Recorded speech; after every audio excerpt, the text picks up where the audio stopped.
warahmatullahi wabarakatuh. Shalom Om Swastiastu, Namo Buddhaya, dan salam kebajikan.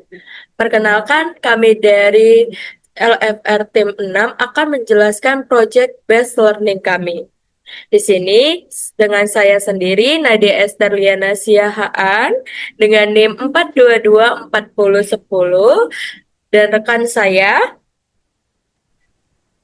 Saya Revaldo Eka Saputra dengan NIM 4222401023 dan rekan saya Aswafiana Marcelia dengan NIM 4222401027.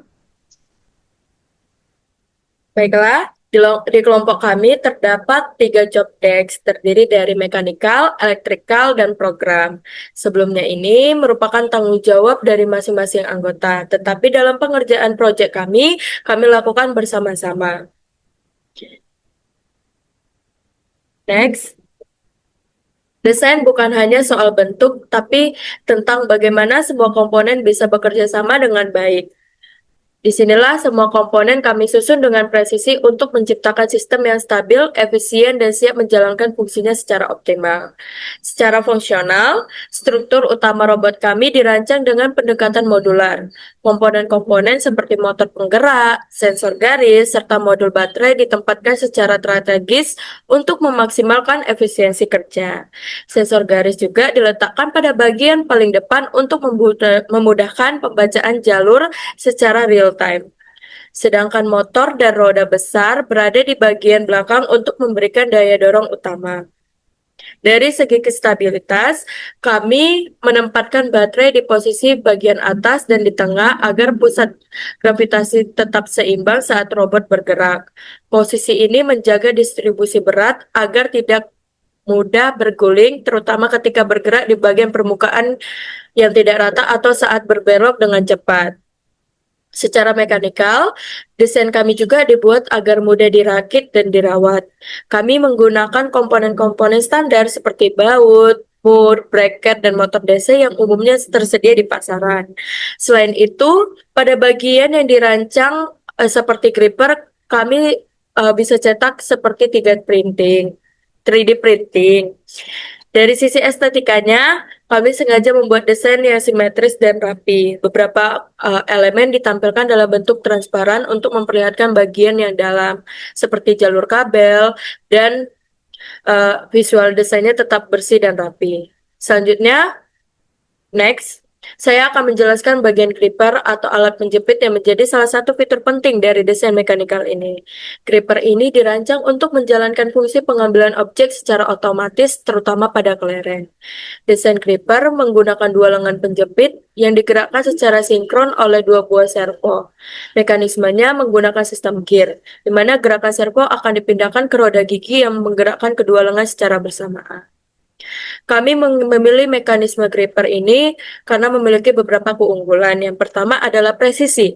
Dengan kontrol servo yang akurat, gripper bisa menyesuaikan kekuatan jepitan agar tidak merusak objek saat diambil. Yang kedua adalah sinkronisasi gerakan.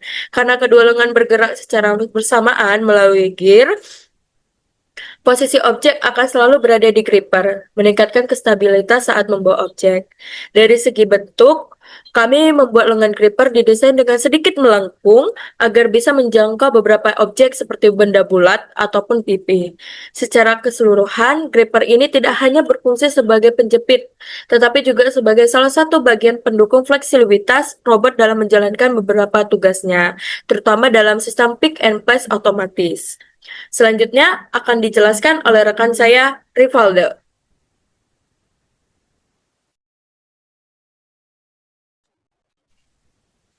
Oke, ini adalah electrical yang kami gunakan. Di sini kami menggunakan komponen controllernya itu yaitu ESP8266, terus ada RMC ESP8266 motor seal, terus kami menggunakan 2 motor DC metal, terus kami menggunakan baterai NCR dan holdernya, dan kami di sini menggunakan sensor garis BFD 1000 serta motor servo NG90S. Oke, untuk elektrikalnya itu di sini motor DC.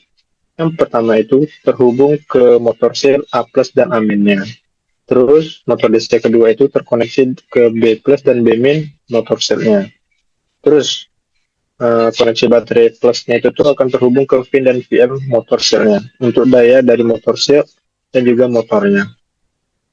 Terus main baterai itu terhubung ke GND motor sel. Terus ada juga servo 1 data itu terkoneksi ke D0. VCC servo 1 ke VCC motor sel, GND ke GND motor sel. Terus servo 2 data terhubung ke D5 di motor sel. Terus ada VCC ke VCC motor sel, terus GND ke GND motor sel. Selanjutnya itu adalah koneksi sensor garis, di mana VCC itu terhubung ke 3,3 volt motor sel, GND ke GND motor sel, S1 dihubungkan ke RX motor sel, S2 ke D6, S3 ke A0 motor sel, S4 ke D7, dan yang terakhir itu S5 ke D8 motor sel. Oke, penjelasan selanjutnya akan dijelaskan oleh Hatfa Fiona. Oke, next untuk program ini merupakan program manual bagian front end yang dimana bisa kita sebut ini merupakan sistem monitornya. Di bagian sebelah kanan itu merupakan status sensornya yang dimana untuk mengecek status sensor garis dari robot melalui GUI. Next. Untuk bagian sebelah kirinya itu terdapat mode manual dan automatic untuk switch. Lalu itu yang pertama itu untuk motor untuk mengatur kecepatan motor DC. Yang kedua itu servo 1 untuk mengatur derajat servo pada gripper. Yang ketiga itu servo kedua untuk mengatur derajat servo pada arm robot. Lalu di bagian bawahnya itu ada tracker ball dan kontrol arah robot. Nah, di bagian kontrol arah robotnya itu ada maju mundur, belok kanan, belok kiri, dan stop.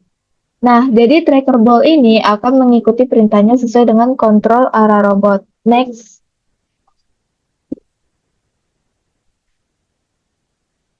Nah, ini program manual bagian back-end-nya. Yang di bagian sebelah kiri itu untuk deklarasi awal yang hanya dilakukan 1 kali di luar fungsi. Lalu yang bagian kanannya itu flight setup untuk men-setup jaringan WiFi, pendefinisian pin untuk motor, sensor, dan servo, serta nilai awal kontrol. Next.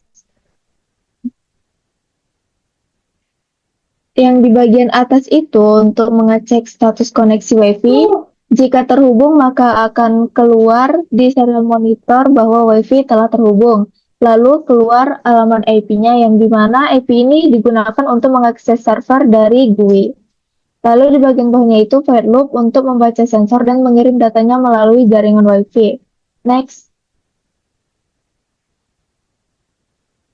Untuk void handle command itu untuk menerima dan memproses perintah dari GUI melalui URL atau IP ESP8266. Next.